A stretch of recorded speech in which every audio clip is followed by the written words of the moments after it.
Friends, आपका स्वागत है आपके अपने चैनल द ग्रामर गुरु में।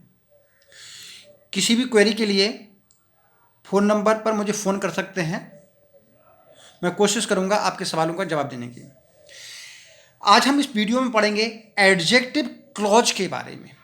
एडजेक्टिव क्लॉज क्या होता है, काफ़ी आसान है, समझ जाएंगे। The clause that works as an adjective, जो क्लॉज एडजेक्टिव की तरह काम करे, इज कॉल्ड एडजेक्टिव क्लॉज। उसको हम एडजेक्टिव क्लॉज कहेंगे। एडजेक्टिव की डेफिनेशन तो आप जानते ही हैं। एडजेक्टिव क्या होता है? क्वालिफाइज अ नाउन और प्रोनाउन। जो शब्द नाउन और प्रोनाउन की विशेषता बताता है, उस शब्द को हम एडजेक्टिव कहेंगे।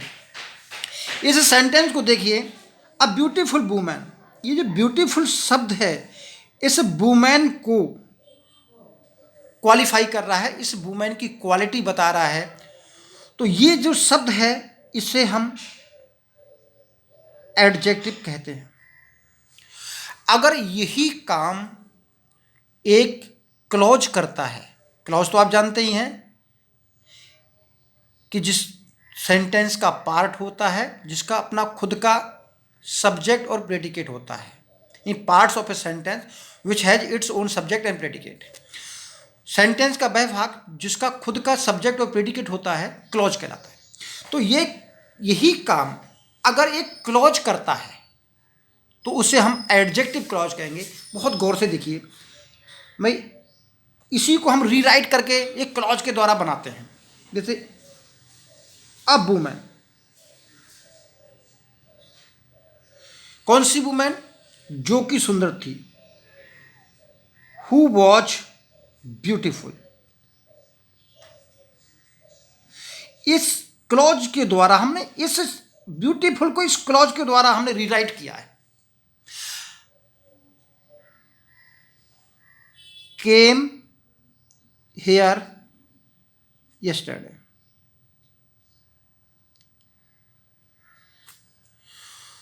तो ये क्लॉज आपका एडजेक्टिव का काम कर रहा है, अतः इस क्लॉज को हम एडजेक्टिव क्लॉज कहते हैं।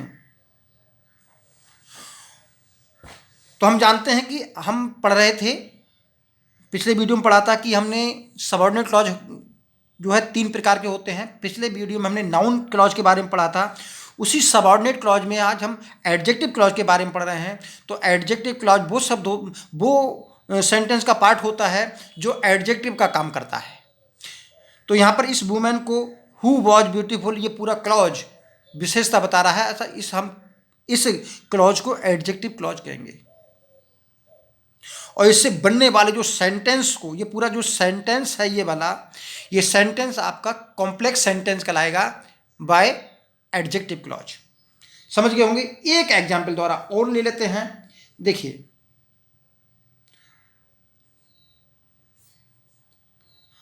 I have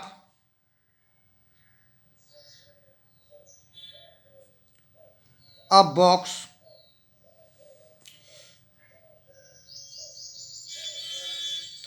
filled with almonds। ये जो सेंटेंस है, इसमें इस बॉक्स की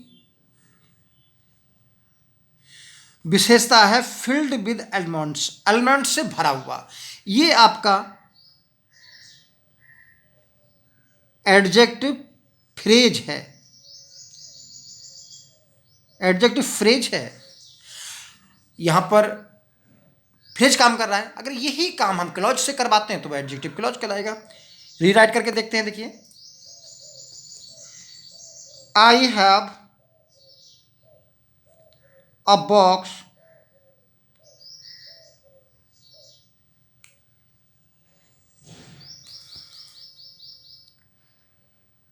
which is filled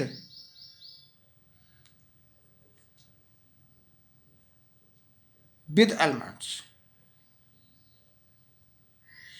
ये क्लॉज है।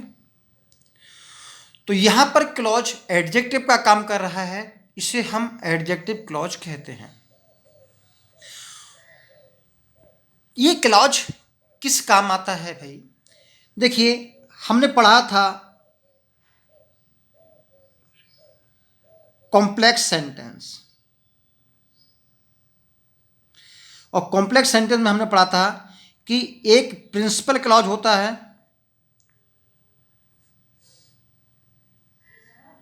और प्लस में एक सबऑर्डिनेट क्लॉज होता है। एक होगा या और भी हो सकते हैं, तो जिसमें एक सबऑर्डिनेट, कम से कम एक सबऑर्डिनेट या अधिक क्लॉज हो सकते हैं, उस क्लॉज से बने सेंटेंस को हम कॉम्प्लेक्स सेंटेंस बोलते हैं। तो सबऑर्डिनेट क्लॉज आपके तीन प्रकार के हुए थे, नाउन, एडजेक्टिव और तीसरा एडवर्ब। जिसमें हम नाउन क्लॉज पढ़ चुके हैं, एडजेक्टिव क्लॉज के बारे में इसमें पढ़ रहे हैं। तो एक principal clause, I have a box, और ये उसका सबऑर्डिनेट क्लॉज जो कि एडजेक्टिव का काम कर रहा है। फिर सुनिए, ये प्रिंसिपल क्लॉज है जिसमें एक नाउन की विशेषता एक दूसरा क्लॉज जो उसका सबऑर्डिनेट क्लॉज है बता रहा है। इनके बने सब सेंटेंस को, यानी कि दोनों क्लॉज से बने सेंटेंस को हम कॉम्प्लेक्स सेंटेंस बोलते हैं। और ये कॉम्प्लेक्स सेंटेंस कौन सा है? Complex sentence through adjective clause. तो एडजेक्टिव क्लॉज सेंटेंस को जोड़ने का काम, सेंटेंस को बनाने का काम करता है एडजेक्टिव द्वारा। अब हम बात करते हैं कि हमें एडजेक्टिव क्लॉज का प्रयोग कब करते हैं। भाई देखिए, एडजेक्टिव क्लॉज का प्रयोग कब होता है? भाई जब हम सेंटेंस को सिंथेसिस करते हैं, सिंथेसिस ऑफ द सेंटेंसेस करते हैं, तो हम विभिन्न तरीके अपनाते हैं। अब हम कॉम्प्लेक्स सेंटेंस की बात करते हैं तो नाउन क्लॉज के प्रयोग की शर्तें अलग हैं और एडजेक्टिव क्लॉज की प्रयोग की शर्तें अलग हैं। तो नेचुरल है, एक ही नोट है इसमें, वो है जब दो सेंटेंसेस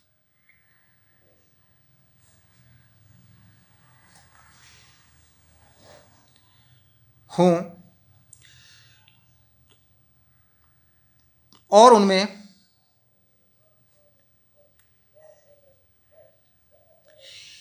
किसी एक सेंटेंस के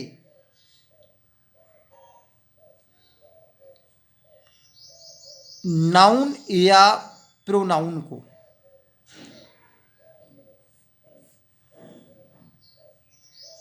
दूसरा सेंटेंस डिस्क्राइब करे, यानी कि किसी एक सेंटेंस के नाउन और प्रोनाउन के दूसरे सेंटेंस जो होता है वो उसका डिस्क्राइब करता है, उसकी क्वालिटी का वर्णन करता है, उसकी क्वालिटी के बारे में बताता है। तो ऐसे दो सेंटेंस को जोड़कर हम एडजेक्टिव क्लॉज बनाते हैं। एग्जाम्पल देख लीजिए, जैसे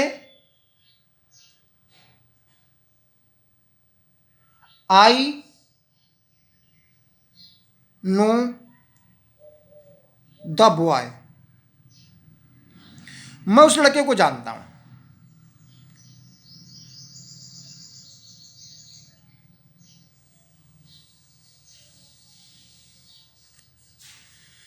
ही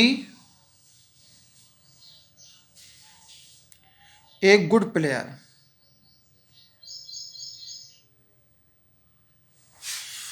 तो इस सेंटेंस को अगर हम ध्यान से देखें, आई नो द बॉय, मैं उस लड़के को जानता हूं, he is a good player. तो जो he is a good player, ये इस लड़के की विशेषता बताने वाला सेंटेंस है। तो ऐसे सेंटेंस को हम एडजेक्टिव क्लॉज के द्वारा सिंथेसिस करेंगे और ये सेंटेंस जो बनेगा वो आपका complex sentence by adjective clause बनेगा। समझ गए होंगे? तो देखिए, हम इसको जोड़ते हैं। आई नो द बॉय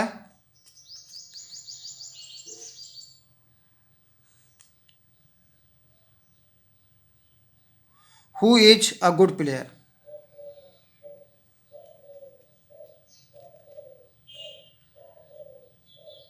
जो कि एक अच्छा खिलाड़ी है। अब इस सेंटेंस को देखिए, द थीप वॉज कॉट, चोर पकड़ा गया। ही स्टोल माई पर्स, उसने मेरा पर्स चुराया। तो ये जो उसने मेरा पर्स चुराया, ये किसकी क्वालिटी बता रहा है? भाई इस थीप की क्वालिटी है। तो इसको कैसे रीराइट करेंगे? The thief who stole my purse,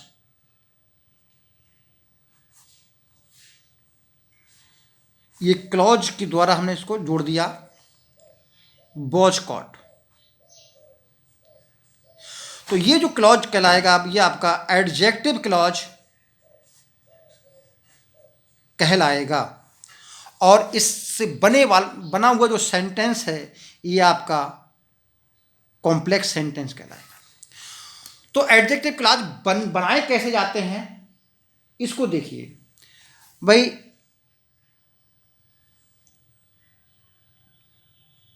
कैसे एडजेक्टिव क्लॉज बनाया जाता है?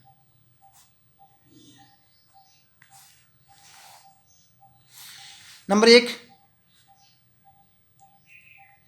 रिलेटिव प्रोनाउन द्वारा। हु, जिसका अर्थ निकलेगा जो,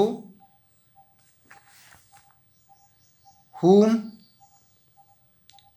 जिसे, whose, जिसका, which, जो, that, जो। ये who, whom, whose, ये आपके व्यक्ति के लिए प्रयोग होंगे। ये आपका वस्तु के लिए प्रयोग होगा, और ये दोनों के लिए, यानी कि व्यक्ति और वस्तु दोनों के लिए प्रयोग होगा।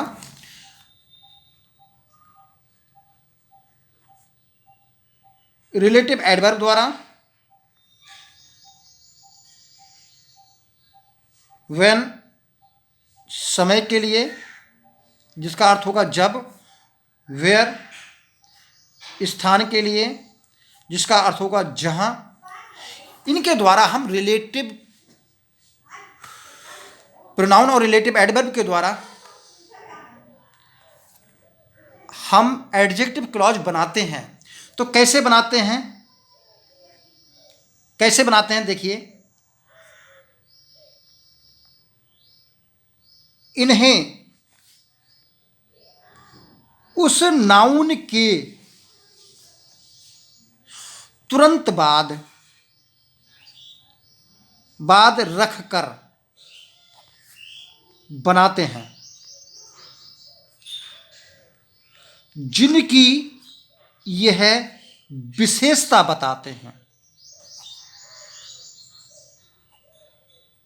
ठीक, उस नाउन के तुरंत बाद जिसको ये विशेषता बताते हैं, उसको तुरंत बाद इनको रख देते हैं। एक बात तो ये हुई।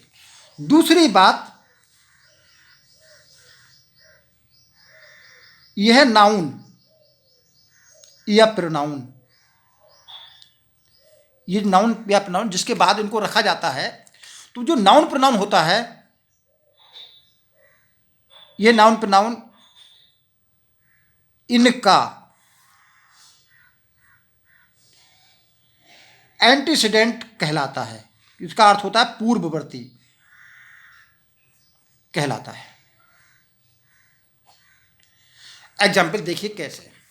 अब हम सिर्फ एग्जाम्पल के द्वारा इनको प्रूव करेंगे और फिर समाप्त कर देंगे। सेंटेंस देखिए, she has bought a watch. The watch gives correct time. तो ध्यान दीजिए, सी हैज अबाउट, उसके पास एक घड़ी, उसने एक घड़ी खरीदी। The watch gives correct time, तो नेचुरल है कि ये जो दूसरा सेंटेंस है इस वॉच का क्वालिफाई कर रहा है। तो हम क्या करेंगे, इस वॉच के आगे हम रिलेटिव प्रोनाउन को रख देंगे। जैसे she has bought a watch, ये वॉच के आगे, तो ये वॉच वस्तु है तो हम क्या रखेंगे, विच। यही तो कहा, जो। तो ये वॉच यहां से गायब हो जाएगा, तो gives correct time, which gives correct time. तो इस प्रकार हमारा ये रिलेटिव प्रोनाउन द्वारा एडजेक्टिव क्लॉज बना और इस सेंटेंस को हम कॉम्प्लेक्स सेंटेंस कहेंगे। समझ गए होंगे। एक एग्जाम्पल और देख लीजिए, दूसरा,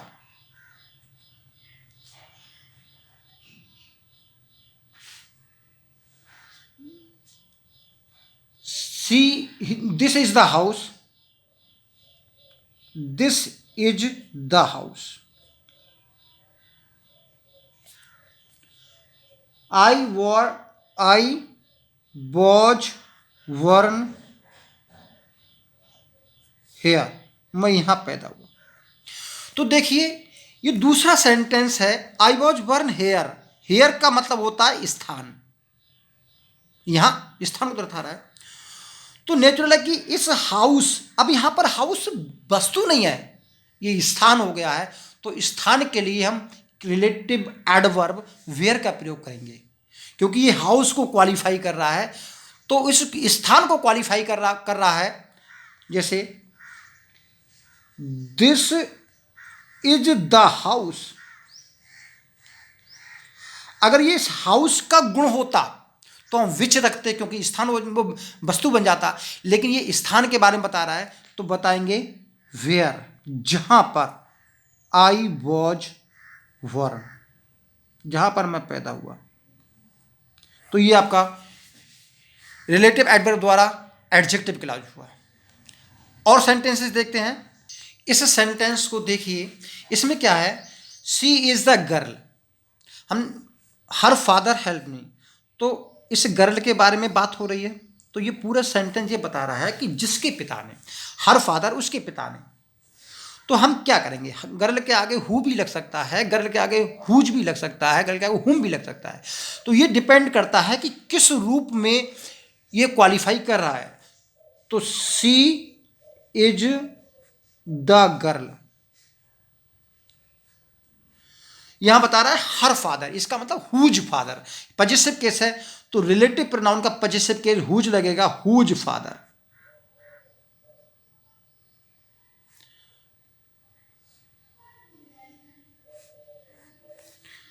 तो ये रिलेटिव प्रोनाउन के प्रयोग के द्वारा बना एडजेक्टिव क्लॉज है, और ये सेंटेंस जो है कॉम्प्लेक्स सेंटेंस है।